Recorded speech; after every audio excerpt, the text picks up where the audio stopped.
Our next interview here at the Boston International Antiquarian Book Fair. It's November 17th, 2018, and we're about to talk to James Gray. And Jim, like I ask everybody, talk a little bit about your family, your parents, siblings, etc. The kind of, the kind of life you had growing up in your family's home. Well, I had a mother and a father, and I have a sister, and the house was always full with books, and I have, a lot of my parents' college books and read them. I read The Lives of the Saints when I was a little kid for fun. I mean, it's just a lot of fun. Well, there's a lot of brutal stuff in there. Yeah. And my dad read books to me when I was a kid. Like, he didn't read children's books. He started off like with Last of the Mohicans. Good design. Yeah, and by the time I was, just first grade or so, I read Jack London's Call of the Wild. It's the first book that made me cry. Great book. So I started, wanting my own books, and I changed my closet into like a little library. So I grew up in Poughkeepsie, New York, and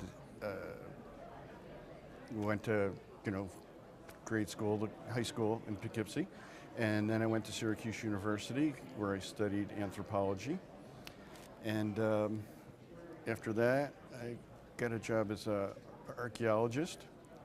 And I didn't like that much. So I left that, did a bunch of other things, just filling in and making money. And I was making enough money so I could go in rare bookstores. And I saw a 17th century lexicon for Latin to Greek, and I was like, I could use that because I was always like trying to read Latin and Greek, and I looked at it and it was $750, and I couldn't believe how old it was, and I bought it and went home and just enjoyed the hell out of it, and then started paying attention to book auctions, and I generally bought lots, and before I knew it, I had 30 books that I didn't want. Yeah, usually that happens. And I made my first catalog and went to a book show in Sears Castle. Do you remember that one? Oh, yeah. Yeah. Sears Castle one. And sold the most expensive book in there, which was first edition of Johnson's Dictionary. And then I did that for, and I still had my day job. And I did that for 2 or 3 catalogs, and then I realized I was making enough money that if I'm going to be working, I should do it for myself. And your wife, Devin? Yeah, ex-wife. Okay. Your ex-wife, Devin, Yep. works for what? Skinner. Skinner. Mm-hmm. Skinner. So when did you decide that maybe I want to be a bookseller? Probably 1990 or so. In 91, we incorporated. And just out of the blue, or were you No. working towards it? We were working towards it. That's when Devin graduated from college that year. So, in fact, we did our first book show. She was still in college. Great. Do you have children? Yes, I have 2 daughters. Ages? And, Ginger's 21, and she's attending Mass Art and getting a double degree in fine arts and education. And my other daughter is Eva, and she's a senior in high school, and she's 17. Do any of your daughters have any itch for the books? Yeah. Oh, they do. So you think you may have a family thing going? I don't know. I mean, I know Ginger designs and makes her own books for classes, and she writes poetry. So, and I send her books all the time. So she reads a lot and understands a lot. That's important. Who are some of the people in the trade who helped you get along, who maybe mentored you, or were good people while you were going in? I think in the beginning, Jim Randall from Ahab Books helped me out a little bit, and the biggest influence was H.P. Krause, Oh, and I basically copied his catalog layout and form, and just used that because I found it so nice. yeah. And of course, Roger Stoddard was a great influence on my life too. I'm surprised Roger's not around. He usually comes to these things. Yeah, I've been sending him emails. I haven't heard from him. Well, maybe he's not well. Yeah. Could be.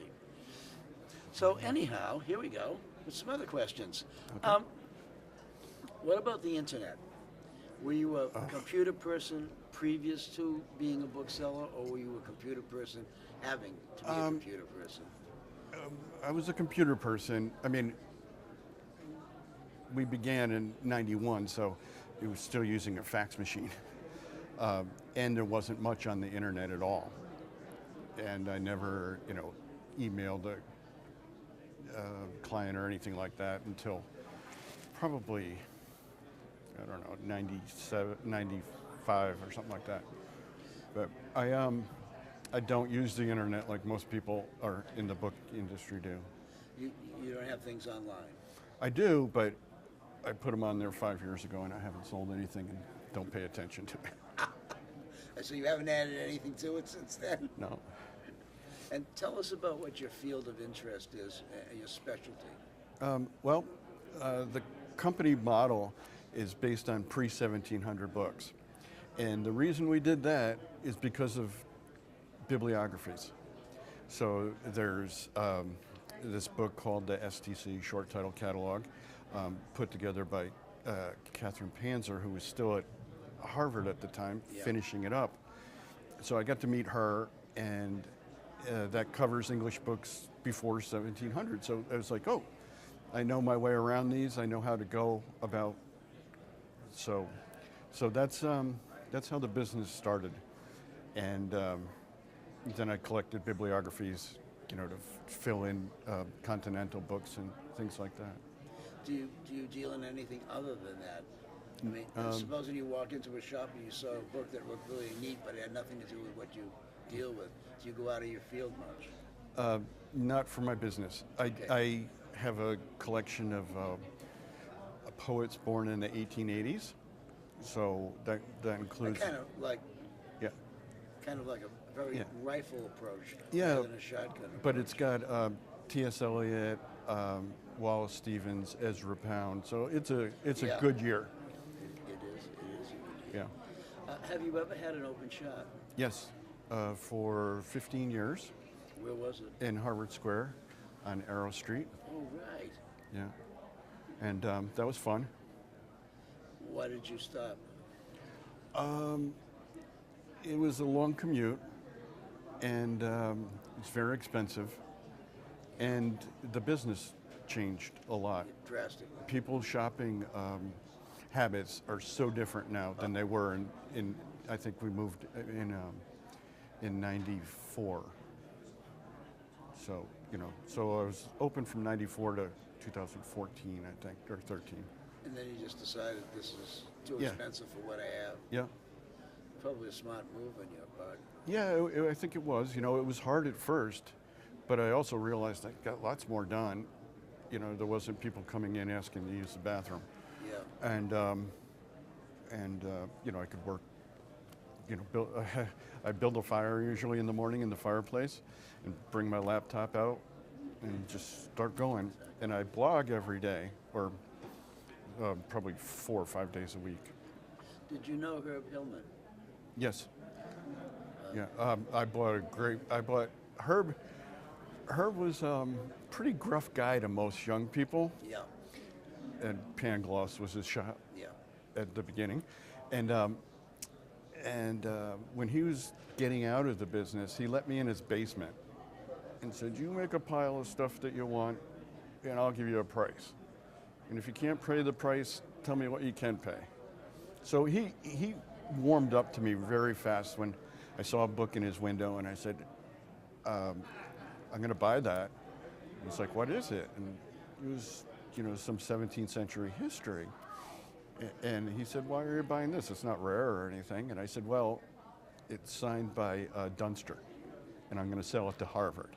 And he looked at me, and he's like, okay, that's fair. Yeah. And It's something he should have done. yeah. Yeah, so I bought it, walked across the street, saw Roger, showed it to him, and he bought it. And I didn't get as much as I should have, but that's... None of us get as much as we should have. But I Right. remember a bookseller telling me when I first in the trade that buy and sell books every day, try to make a profit, but enjoy and have a good time. Yeah, that's good. I really enjoy reading. You know, in the shop, the first question everybody would ask is, do you read any of these books? And I'm like, pretty much all of them.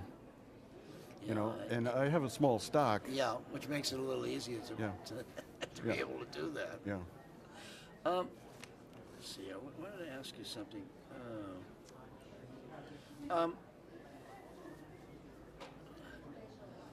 What attracted you to the book business? Was it something that at home or from your parents having books all over the place? Or you seem like a when guy I who's was- done a lot of things. Yeah, so when I was in high school, I started writing a novel, and the protagonist was a guy who sold art. And I sort of just had a better cling to books, and especially books in classical languages, than I did art. And I think it was just easier to start than selling art. You know, it's like one of those things that I always wanted to work for myself, make my own schedule, and live by my wits. Well, yeah, I think most of us in the trade do live by our wits and our income. But basically, I'm going to ask you another question here. If you were entering the book trade today, would you? Could you? Yeah, well, yes, I guess. I would do it very differently, Yeah, and that's- be at a different, you know, I'm much older. You know, I started as a Yeah. very young man, and because of that, I made some, you know, major mistakes, but nothing fatal. And as long as you do that, then you can live by Nietzsche, you know. Yeah, yeah. I like Nietzsche. Tell me something about some of the stuff that you handled, some of the exciting things that have passed through your hands. Well, there's a couple things. One of them that made the newspapers and national press was a book that had survived the Harvard Library fire. Oh, So the Harvard Library burnt to the ground in the colonial period, 1730s or something like that. And this book was volume 2 of Kenneth White's History of England, and I had seen it before. And I saw it at the Unitarian Church. I was talking to the minister there, and he had some old books on his shelf, and didn't think anything of it. I'd like to bring your attention to the 1 o'clock presentation, that's in 15 minutes, by the Kyoto Book Artists Society. So anyway, so he left me in his office alone for a little bit, and it was on the shelf, and I slid the title, the board was off. I slid the board back, looked at it, and then slid it back and thought, like, oh, it's volume 2 only, it's disbound, it's not good. And so 6 months goes by, and they have a sale over there, and a scout, back when there were scouts, Yeah. came in and had it. And I was with a customer, a very good customer. First day he came in, he said, how much for that much? And I said, well, it depends on which shelf. yeah. And he said, how about that one? And I said, oh, $40,000? And he said, oh, I can do that. So I was paying attention to this customer. Oh, yeah. The scout's sitting there getting like totally ticked off. And Devon's looking at the book. And she's like, James, come here. And I'm like, with a customer. This guy's got lots of money. And she said, no, come here. And eventually I went over, and she said, "This is what I just bought for $300." And I said, $300 for volume 2? I've seen that book before. And she said, well, did you look at it? And it had a Harvard acquisition number in it. And, it's a traditional acquisition number that's shelf number. The usual. The 3 numbers in a letter. And I looked at it and I said, wow, that's a very, very low number. So it was one of Harvard's original books. Wow. So I think like 30 survived the fire. So this was like the 31st. Wow. And there's a long story about that, but I won't get into it. It was hard selling it. Harvard played tough with me in a very weird way. And eventually I got an anonymous check. I had alumni, I offered it to alumni and stuff, and they were all like, don't lower your price, but just hang on, you'll sell it. And all of a sudden I get a delivery of really a check that just has a bank account number on it. And it's from, it's an envelope from the office of the president of Harvard. And I said, what's the check for? And they said, the book. And I said, okay, handed it to them. That's great. Yeah. That's great. That you have that book from the Harvard fire. Think about how many years that been sitting around in somebody's house or shop or something. Let me see. Harvard Square was a bustling place at one time, and I remember going to Temple Bar. I remember going to what was the name of the? There were 2 brothers. Yes, Starr brothers. Milton Starr. Everybody said, "Oh, he's mean, he's terrible, he's awful," and I never really had a problem. He was always nice to me. Oh, I had a problem with him, but we got over it.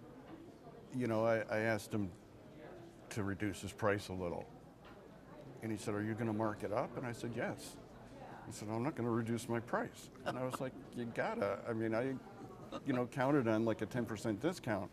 I buy from you all the time. And he said, no. And I was like, okay. So that's the only rough spot we had. And he would call me, even when the store closed, I would go to his house in Medford. Yeah, I bought a set of his old golf clubs from him when I was in that period of my life where I thought I could play golf. Got to about 89 on a regular basis and built a swimming pool in the backyard and said, screw golf, I'm going to swim. Yeah. And that's the end of that. Yeah. There's a lot of challenges facing us as booksellers. And I wonder just where we're heading as an industry, or are we going to be stagnant? Are we going to continue to move forward? I mean, how are we going to get new people into the business, get them interested, excited? As far as the young people go, I mean, there are lots of interesting young people out there and are interested in really old books. The problem is, I think, Harvard has a great tradition of having graphic arts program and a rare book program, and they have classes on rare books. And that initiates, the young collector to feel comfortable and say, I have a customer who I've known since he was a freshman, and now he's a professor at Harvard. And he's bought some wonderful books for me, and just from that one glimpse. Yeah.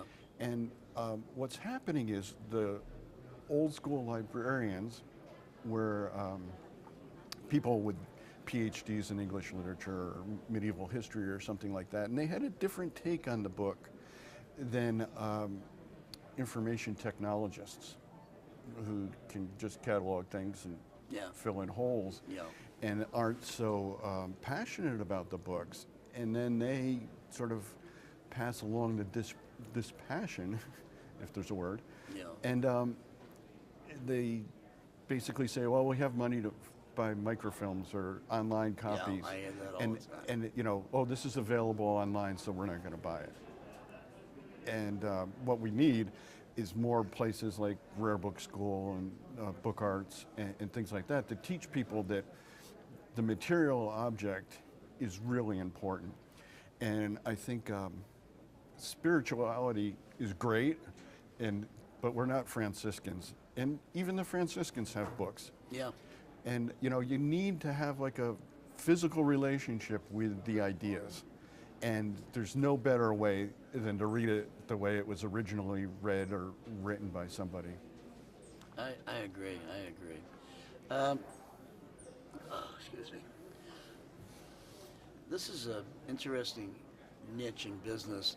I don't know if you've had this question asked to you, but people have said, well, what do you do? I said, I sell books. And they say, well, what else do you do? Right. I just sell books. Mm-hmm. Oh, Yeah. people just don't understand. Right. The average person does not understand who we are or what we do. Right. And I get the same thing, and it's like, oh, do you sell lots on eBay? And I'm like, no, I really don't. I have other hobbies, and I dig bottles, and I sell those on eBay. Yeah.